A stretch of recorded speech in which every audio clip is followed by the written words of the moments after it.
سارا اور دانیال دونوں بھائی بہن گرمیوں کی چھٹیاں گزارنے اپنی نانی کے گھر گئے تھے۔ ان کی نانی کے گاؤں کے قریب ہی ایک جنگل تھا۔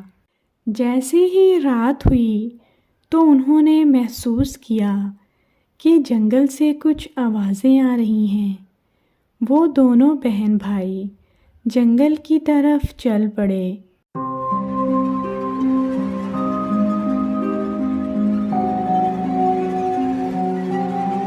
وہ تھوڑی دور ہی گئے تھے کہ انہوں نے ایک درخت پر الو بیٹھا دیکھا۔ الو بھی ان دونوں کی طرف دیکھ رہا تھا۔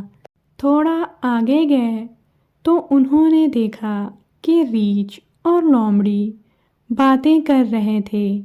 لومڑی نے دونوں کو دیکھ کر پوچھا، کون ہو تم لوگ؟ ہم نے تمہیں یہاں پہلے کبھی نہیں دیکھا۔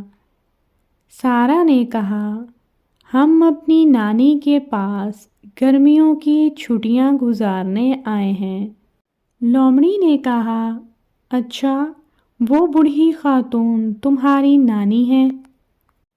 وہ بہت ہی اچھی ہیں، دن کے وقت پرندوں کو پانی اور دانہ دیتی ہیں۔ سارا نے کہا، جی، انہیں جانوروں سے بہت پیار ہے، خاص طور پر پرندوں سے۔ ریچھ نے پوچھا، تم لوگوں کو گاؤں زیادہ اچھا لگتا ہے یا شہر؟ دانیال بولا، شہر میں بہت گرمی ہوتی ہے، تازہ ہوا سے لوگ محروم ہوتے ہیں، بارشوں کے بعد نالے بھر جاتے ہیں اور کئی لوگ جان سے ہاتھ دھو بیٹھتے ہیں۔ یہاں گاؤں میں ٹھنڈی ہوا بھی ہے اور بارش میں خوبصورتی اور بڑھ جاتی ہے۔ ریچھ بولا، تو جب شہر میں اتنے مسائل ہیں تو تم لوگ شہر کیوں نہیں چھوڑ دیتے؟ سارا نے کہا، ہمارے والد کی نوکری شہر میں ہے۔